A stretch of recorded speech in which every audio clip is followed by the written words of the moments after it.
In regards to the question posed last episode about who we sell, if anyone, I will sell Galt because we already have enough Rainbow users between Bradshaw and Snedden. He's going to go to Bristol. However, Ward will stay on the team for now, as I feel, at least for the time being, we're going to need some more midfield depth. We play 3 midfielders, and with Bag set to retire 1 year from now, that will leave us with just 5 midfielders with no guarantee that the academy or transfer list will provide us a replacement. Home game against Aston Villa to start us off. Haven't forgotten about Delbridge's contract. I will have the funds to... I was hoping to move the sweeper way offline, but that's not quite going to happen. Saffron, in fact, goes there, so...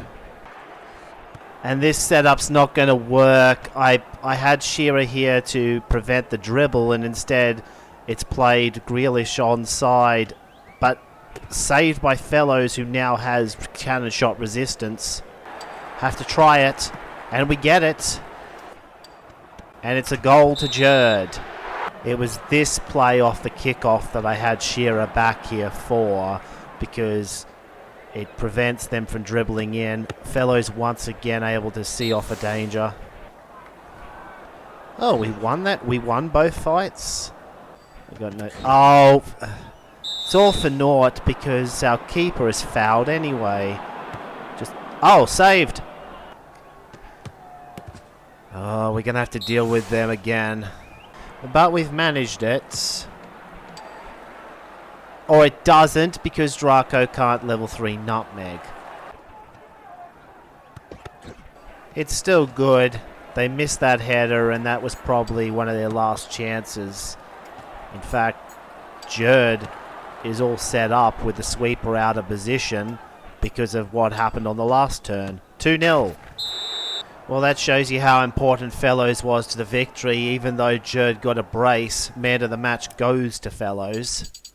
Attil's reached specialisation level 6, and we don't actually need to go down the talent tree because he's almost reached level 3 slide already, and he can only get 1 skill on a specialist, so more experience gain for Attil. Continuing on our home stand against Nottingham Forest. Time for a mirror match, everyone. Flat 5 versus flat 5. I decided to do that because I knew that if the tackle failed, 3 motivation. Yeah, I can just do another regular tackle. I can press if that one fails. And Bag ends up making the play, which gives us a chance with Challenger to break this line, because we're right next to the centre-back right now. Oh, still works. And thanks to that, we're in. Oh, I should have dribbled here. Never mind. Despite my dumbness, Challenger somehow manages to get through. And now with me moving Challenger to here, it's a true mirror match. Oh, what the?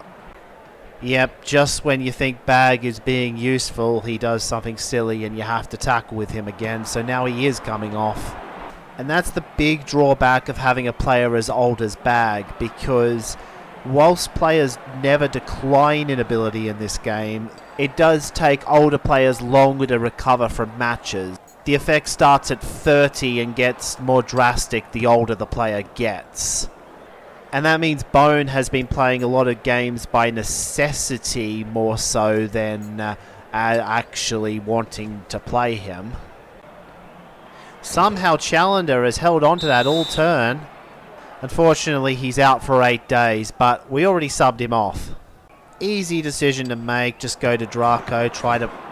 Oh, that is one of the weakest headers I've seen Binns take.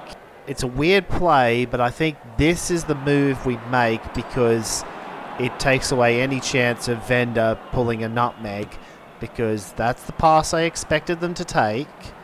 And then they go to Vendor anyway, so instead of a nutmeg, has to take a low percentage shot that doesn't work out, and we win. Level 7, Delbridge. Unlike Attil, I think this is a player we do want to take the minus 70 on, because we still don't have level 1 slide tackle, and I would like to have more slide in the midfield. I'm allowed to go up to 4 stars in any one coach at this point because we're in first league, so I will boost the defender coach now. But I think after this, it will be a while before I boost it again because I want to at least get a goalkeeper and forward coach first. Sheffield Wednesday sitting only 10th on the table despite being a 3.5-star team. Is pretty congested in the mid-table, however. They're not far off of us. What have we got to lose? I mean, yeah, even with a missed pass. Well, I was reluctant to bring Attil up now, but I think we need that extra tackler up here to take control of this game. Rough break on the corner, but he does have rainbow feint. But I don't have a way to follow up unless I somehow get a ricochet to Jerd off a missed pass. I don't think we have anything to lose trying it. I can get the ball with Attil, but then that's not going to win me the game because Attil can't pass. Unless I dribble through him, which I do. But he still gets back into the play if I shoot, so it's going to have to be a cross, but then I had no choice. We keep it to 1-0, but that's going to put a significant dent in our hopes of promotion. Because we don't necessarily have to win every game, but we can't rely on Middlesbrough and Preston to drop too many games either, unless we beat them ourselves. Could go either way. We're unfortunately dealing with a level 3 head player. Actually, screw it. We're going to do something unusual and take that player completely away from them. But since they decided to shoot with no hope of scoring, instead, Draco gets to make a play and Binns is in position. I didn't notice that they had level 3. Well, not even level 3, but a lot of control with level 2 playing out. They're going to make a long pass play. That's a drawback of having a defense like this. I play him onside. Stardifant was here when he should have been there. We have a chance to strike back, but not the best of chances. Still get it. We're not playing them onside again. Stardifant moves to the back row, even though I was hoping to use him as a passing option. Well, our kickoff now. This line has worked for us, even if it hasn't been. Well, we succeeded twice, despite not having a 50-50 chance at it. Snedden is only here to block the sweeper. If that pass had failed, it would have been very dangerous for us, but instead, we've got strong goalkeeper to deal with. Yeah, we can still try and just blast it. They made that move before finding out if the long pass was even going to be accurate. For their troubles, Malin gets the ball. And he can stall in the midfield for at least one action. Snedden's been waiting for a chance to do something. It's time to see what you've got. A goal, as it turns out. The new youth player gets on the board. And with that, that is the proverbial 6-point swing because Middlesbrough were third in the table. Interesting formation for Bristol City. 6-2-2 is going to take some time to break this one down, but conversely, their offense isn't that good. Although I've decided to line up Draco ahead of Leaper rather than behind, as he too has nutmeg and would get first dibs on that. We were right in the teeth of the defense. They still have an action here? How do they still have an action? Oh, because it was a slide tackle. Oh, that's the break we were looking for. I was overconfident about our team's abilities going in, I'll admit. It more or less feels like they've shut off any option I had. Jerd's been able to get behind the defense. Binns hasn't had a chance to. We're going to have to try the rare header with Jerd. They tried the slide with a tired player. It's worked out for them this time, and that could be game for us because we really needed to hold on to that. Because now we don't have enough turns left, and even with them doing something silly, like, okay, that wasn't that silly because now they're just going to nutmeg. Fail it, but that bit of luck is too little too late. Interesting level up option here for Shearer, as we've actually played him at sweeper enough that his specialization point is in sweeper. which means we can't actually go down the main branch. We have to take the utility player. But I was planning on doing that anyway because... And Jerd's reached Specialization 8, but we're at the point where we don't necessarily need either of these urgently. I think I'm going to take the skill training time just to get him maxed out sooner. We've got a more straightforward matchup against the Rangers now. Jerd, our main target for the day. Actually going to give Bradshaw a try. Then I can use false kick to try and mess up Wilhelm a bit. And not really do much more on this turn, but could do something next. Especially if we keep the ball. I should have had Delbridge take this. I only got 2 actions, so my hopes of a more comfortable... I didn't realise this was a 3-play for us if I lay off past to there. Oh, we could get the goal anyway, though, because that was Delbridge making a tackle on a 69 control player. Cannon shot goes in. Jerd scores. And a chance for Jerd to show off his tackle ability too. I think if we can get a 2-0 cushion, I will clear the bench, but keep the starters in just a little bit longer for now to try and be sure. Because stuff like that can still happen, and if it does, you just look stupid if you end up conceding. But they're not going to try anything too serious.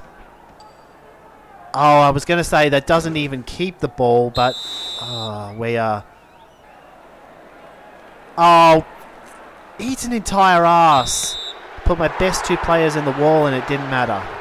Well, we know that we've scored in this game, so we still have a chance, but they're getting all the good rolls on this play, and they continue.